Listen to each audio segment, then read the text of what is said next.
Here at Wenyeji TV, we are dedicated to bringing you in-depth coverage of the latest news, events, and stories from around the world. Our team of passionate journalists, reporters, and documentary filmmakers work tirelessly to provide you with accurate, unbiased, and thought-provoking content. To all our viewers, this is Wenyeji TV. On this program, we are going to focus on the original Black Chinese.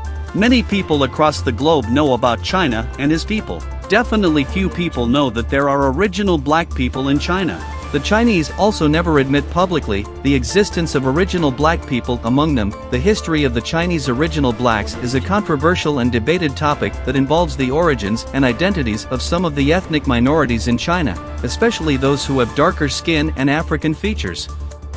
Some of the groups that are often considered as Chinese original blacks are the Li, the Luoyue, the Jing, and the Yutsil, who live mainly in the southern provinces of Hainan, Guangxi, and Guangdong. These groups have been historically marginalized and discriminated by the dominant Han Chinese culture, and have struggled to preserve their own languages, customs, and traditions. There are different theories and hypotheses about how these groups came to be in China, and what their genetic and cultural connections are with Africa and other regions. Some of the main theories are: the Out of Africa theory. This theory suggests that these groups are the descendants of some of the earliest modern humans who migrated out of Africa about 100,000 years ago and settled in different parts of Asia, including China. According to this theory, these groups have retained some of their original African traits due to geographic isolation and genetic drift. The ancient trade theory. This theory proposes that these groups are the result of intermarriage and assimilation between African traders and sailors who visited China along the maritime Silk Road since ancient times and the local Chinese populations. According to this theory, these groups have inherited some of their African features due to cultural exchange and adaptation.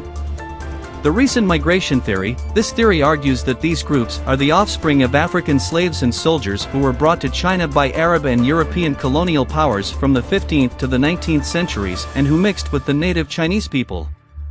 According to this theory, these groups have acquired some of their African characteristics due to historical oppression and exploitation. These theories are not mutually exclusive, and may have some elements of truth and validity.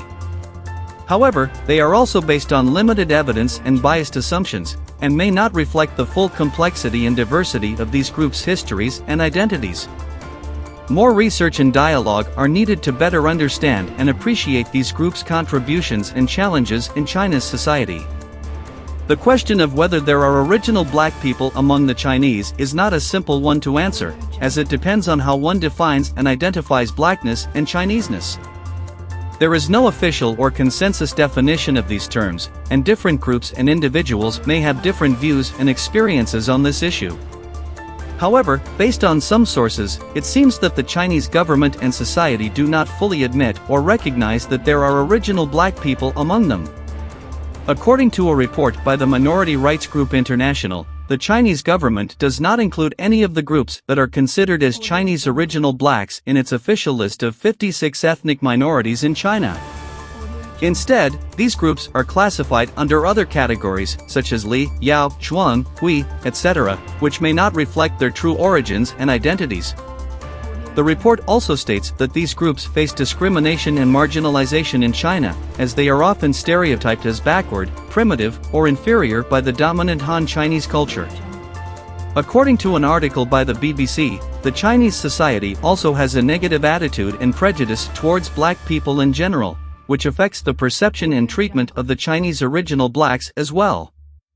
The article cites some examples of racism and discrimination that black people face in China, such as being denied entry to public places, being harassed or attacked by strangers, being mocked or ridiculed by the media, and being excluded or exploited by the economic system.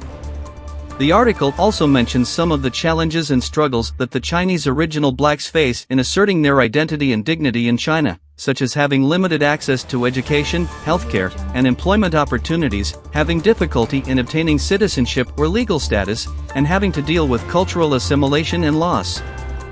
Therefore, based on these sources, it seems that the Chinese do not admit that there are original black people among them, at least not in an official or respectful way. However, this does not mean that there are no efforts or movements to change this situation. Some of the Chinese original blacks have been trying to preserve and promote their own languages, customs, and traditions, as well as to seek recognition and rights from the government and society. Some of the Chinese scholars and activists have also been researching and advocating for the history and identity of these groups, as well as for the diversity and equality of all ethnic groups in China. Some of the international organizations and communities have also been supporting and collaborating with these groups, as well as raising awareness and solidarity for their cause. To our beloved viewers, that we have convinced you beyond reasonable doubt that we have original black people in the most unexpected territory in the world, meaning China. This is a production of Wenyeji TV, produced and directed by James Wataka.